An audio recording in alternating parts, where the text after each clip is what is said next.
po, dahil daw po ang nagaganap ngayon sa Bureau of Customs, ang singilan daw po ay yung tinatawag na benchmarking. Ang tinatanong nung nagtanong, siguro baka importer ito o exporter, valid or legal daw po ba yung benchmarking? Hindi po legal. Bawal po yung benchmarking. Dapat po iyan ang paniningil ng buwis diyan sa Bureau of Customs.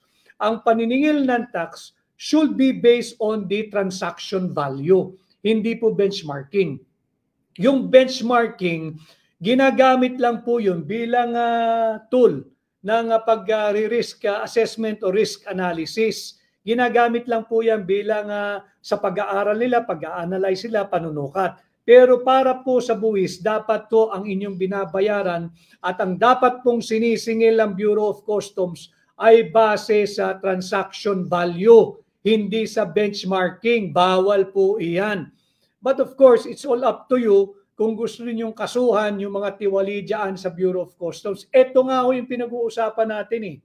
Hindi ba nung isang araw nagbida-bida ang customs, may nahuli daw na nagagarang kotse. Ang dami nun eh.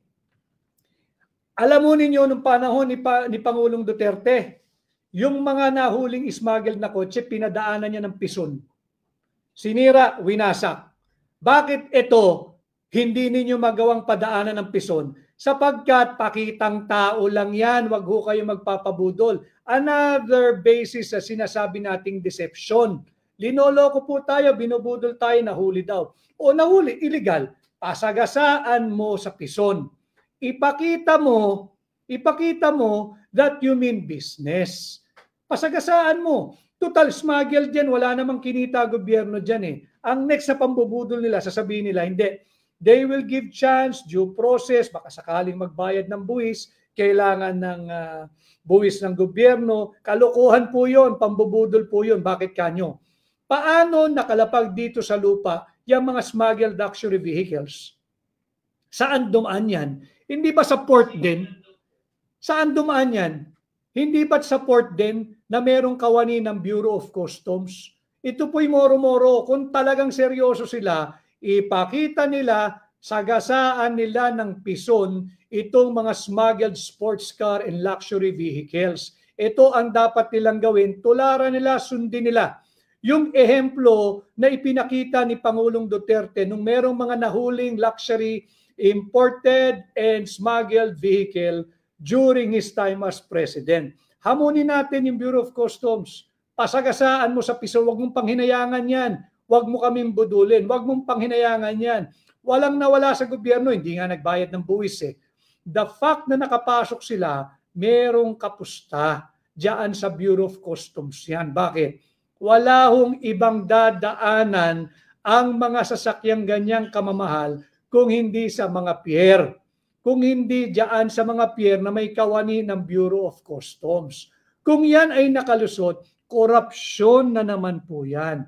Ito yung mga usapin ngayong midterm election. Huwag po tayo magpabudol, labanan natin. Yung distortion, destruction, and deception. Dami na po tayo natatalakay, nandiyan po yung tinalakay natin. Yung part ng distraction, yung pagpapatawag sa mga vloggers. Yung distortion, yung incompetence po ng administrasyon ni Bongbong Marcos, pinagtatakpan nila na kung ano-anong distortion at deception. Ang usapin po yung incompetence, kagaya ng ginawa nilang pagpapatigil sa biyaheng Bicol. Kinalas yung mga relays nang hindi inililipat yung tren at yung mga bagon, yung mga rolling stocks mula Tutuban papuntang Calamba. Kaya po wala ng biyahe ang PNR ngayon. At wag ho kayong maniniwala na malapit ng biyahe yung Tutuban papuntang Calamba. Matagal pa po iyon sapagkat wasak na po yung relays. Wasak na yung relays, it will take years. Tapos na ang pagsisilbi ng administrasyon ni Bongbong Marcos, wala pa pong maibabalik na release. Yan po ang katotohanan. Kaya wag tayo magpabudol. And of course, yung mahalagang-mahalaga, yung ating 2025 budget. Wag nating bitawan, kailangan ko po ang tulong ninyo. Mag-ingay po kayo, let's provide a very good and positive public pressure to all decision makers na aksyonan na itong ating ginagawang paglaban sa illegal, immoral, invalid, unconstitutional at criminal 2025 budget. These are the issues that we should be talking about at patungkol dito sa midterm election. Hindi po yung distraction.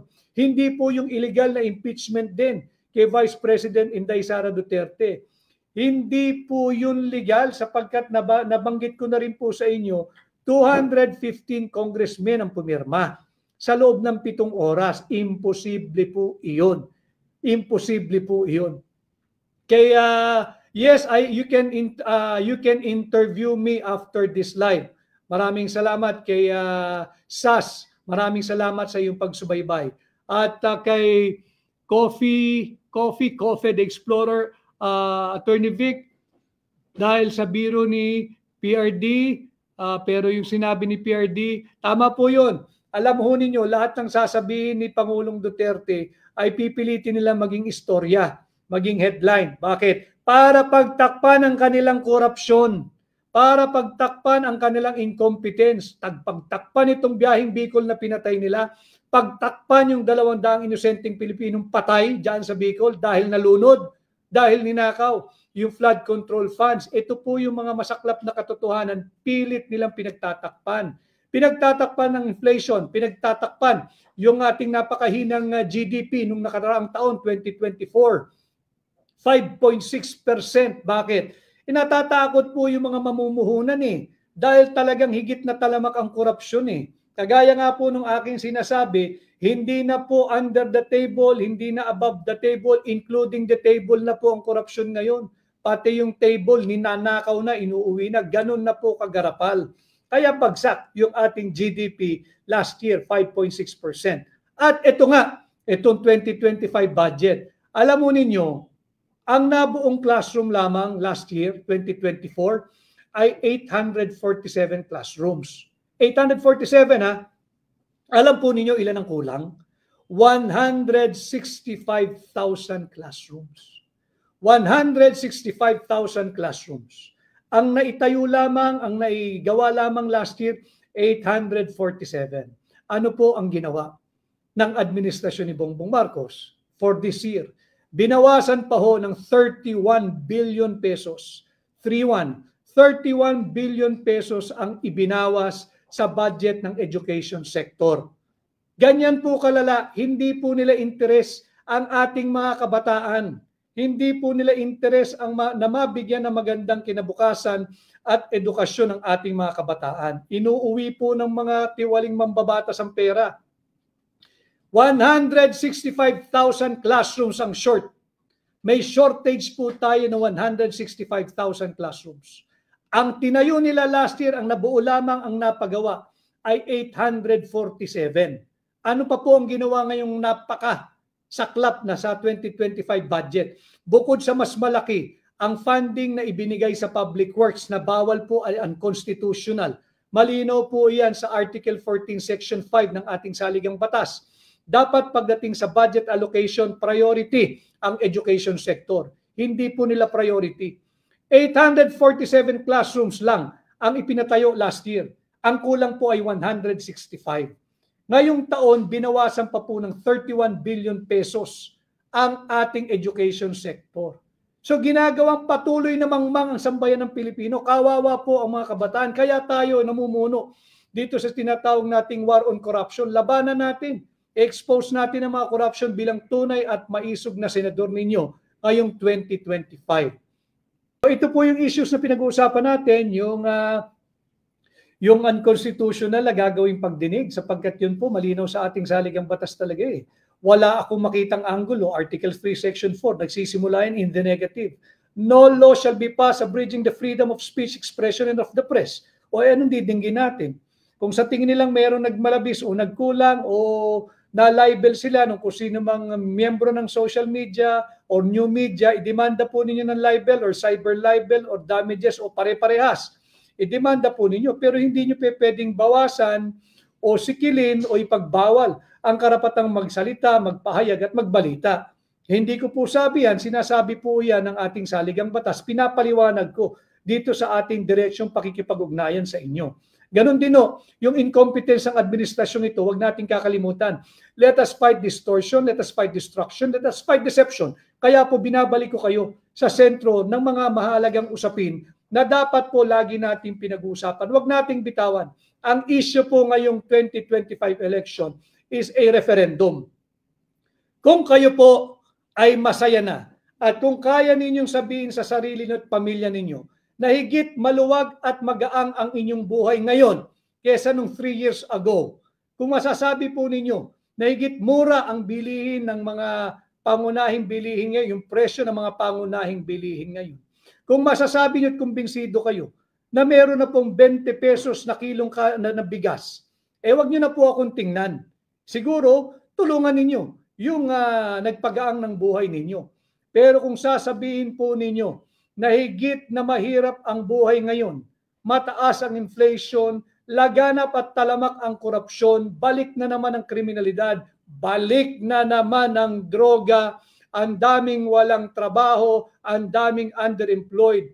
Tingnan po ninyo itong Duterte senatorial candidate. Sana ho ay mapahiram ninyo ako ng inyong sagradong mandato at pamumunuan ko, dadalhin ko sa Senado ang isang tunay at maisog at tapat na oposisyon. Yan po ang aking mensahe, yan po yung ating plataforma, labanan natin ang korupsyon. And again, wag po tayong magpapalinlansi, wag tayong magpapalinlang, wag tayong magpapadala.